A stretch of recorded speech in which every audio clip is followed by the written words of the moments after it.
Now I want to get into a little bit of the specifics of where you find the information that's going into the assumptions page, especially when it relates to the property information. So for New York City specifically, you use what's called ZoLa, which is the Zoning and Land Use website. So with this website, it's pretty simple to use. They've actually improved it over the last year. But right here, you just go ahead and enter the address. You'll see that there's plenty of information. They have the whole city mapped. So I'm going to take a building that I've actually worked on myself, that I'm personally developing, and we'll see what information comes up through this portal with this site. So you see, you enter the address. This is a property in Brooklyn, and you see that the address comes right up. If I move this to the side, you could see that you have your block and lot number, which is typical information in the city. Your zoning district. You'll see what the lot area is, so you can use this in your ProForma to determine, to then use your FAR and determine your allowable square footage. You'll see what the lot is. This is actually not your typical lot, but is actually an odd shape. Typically, you will see a lot that's more squared, or at least centered on the street line, where this has a little wider street line and then comes back. You'll see what the building is currently classified as, the gross square footage, and what they've really gotten good about is really linking the other websites related to the Department of Buildings and where you can find additional information on this site. So first, I just want to take you to the zoning map. This is an R6B. If you were to click this link here, it opens up a new tab and explains from New York City Planning what that residential district is. R is a residential district. So you'll see some information. So if you were looking at a property and you got the zoning information, you would see what they're allowed to provide. Obviously, with quality housing, you see that they allow more. It'll tell you what the height figures are. And the architect will use a lot of this information. Developers sometimes get into this.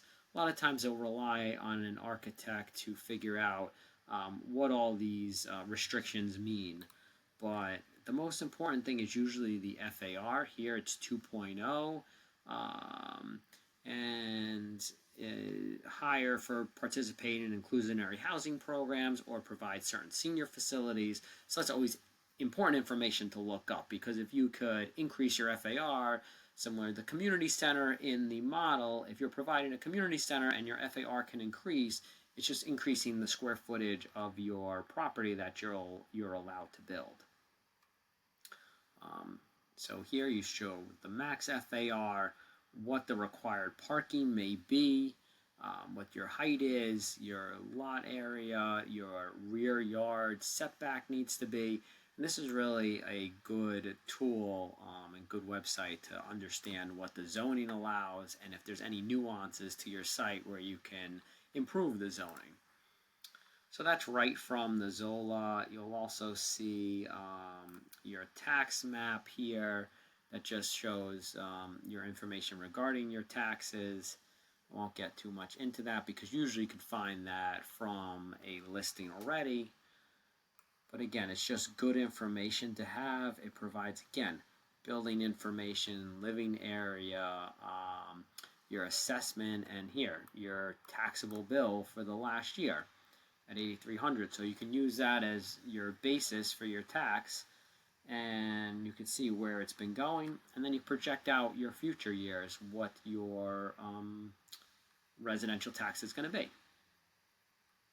can also find just information about the property. So if you're really diving into the property and interested in purchasing something, you want to see who is a lender currently on the property, who's the owner. If you want to get their information, this is usually also a good website that you can get it from.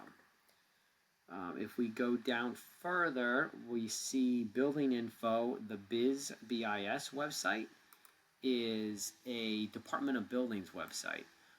As an in construction, you're using this website a lot to see what permits there are. So if we actually click on here, you'll get taken to the site, the properties, Department of Buildings information. So you see the same tax block and lot number.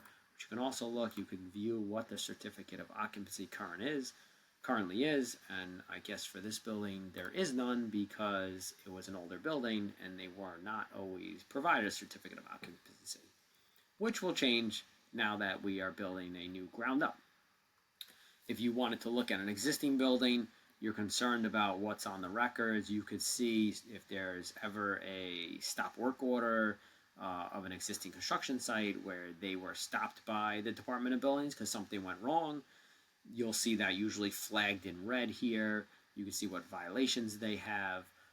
There are a lot of properties out there where developers have started, gotten into trouble, abandoned a project mid-construction. You'll see as you're walking around the city, stagnant construction project. Usually you find the information why on the Department of Buildings website, and you'll figure out kind of why the contractor might have had challenges with the project. Going back here, you can also see Acris website is also very informative to see who holds the deed, who the owner is, what mortgage they might have had on the loan, and the amount of that. So if you're really digging into a property and you want to understand, well, what have they been lent on the property, maybe that's an indicator of what you want to offer, or if they're a motivated seller and want to get out of the property, you might want to look at this to see what they previously paid or what they have outstanding as far as debt. So that's one website that is very helpful when determining what zoning is allowed.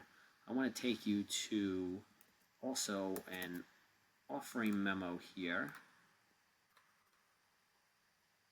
So this is a basic property in Brooklyn as we and our investments team are looking at smaller properties.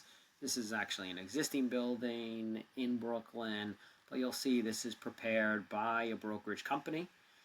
This is what they're putting together to send out to investors and possible purchasers, done by Douglas Elliman. And you'll see that they also give you a lot of basic information that then you can plug into your assumption sheet in your model. A mixed-use building, 3 apartments, 1 commercial space, detached garage, the existing square footage. They're actually giving you the cap rate that they value the property as based on the net operating income. They're assuming a cap rate, and that's probably what they're looking to sell the property at. We'll get into these calculations, but as you see, brokers use this information to even market their property. So their gross income, their expenses that they're assuming, this is because it's an operating building, they're probably getting this information from the owner, your net operating income. An important aspect here is also what's your rent roll or what's your unit mix.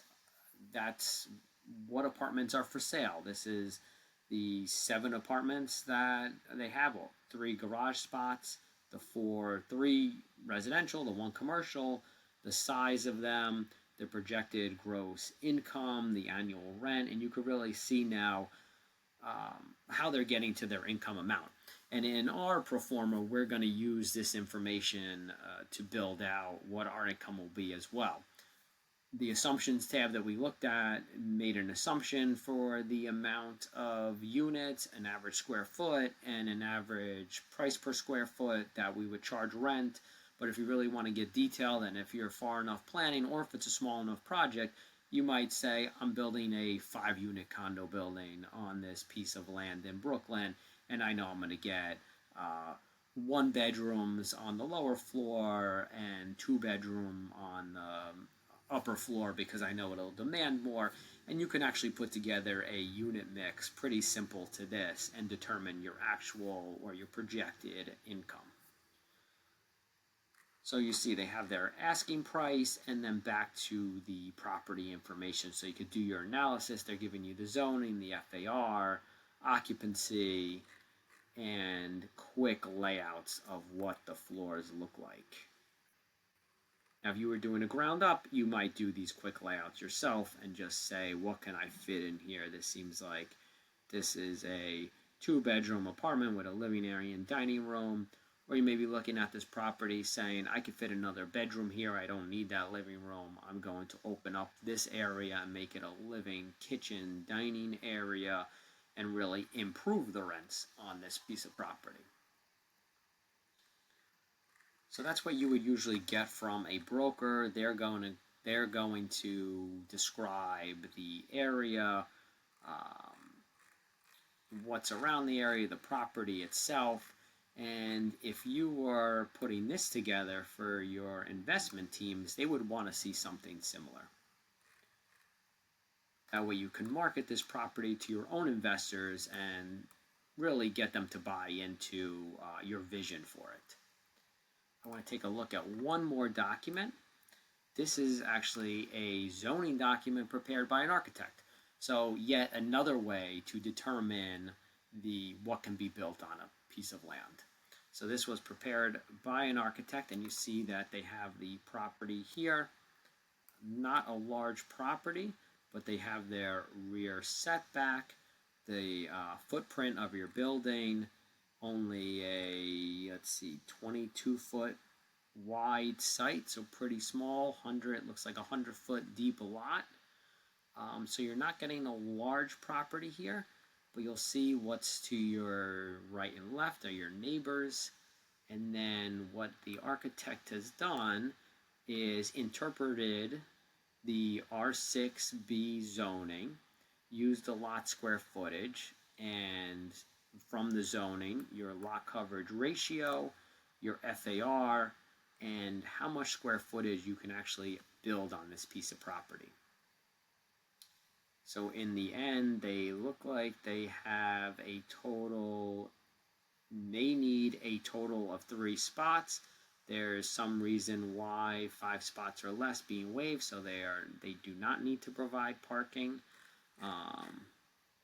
And you see they actually have their proposed building with the maximum street line height, their setback to gain additional square footage for a top unit, and their total lot coverage and FAR that they're actually going to get on this piece of property.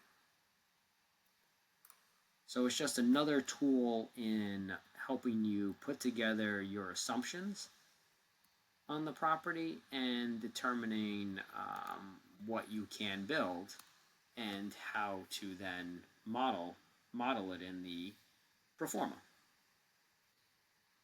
Hope you found this helpful. We'll move on to the next lesson on really building out the cash flow next, using all those assumptions.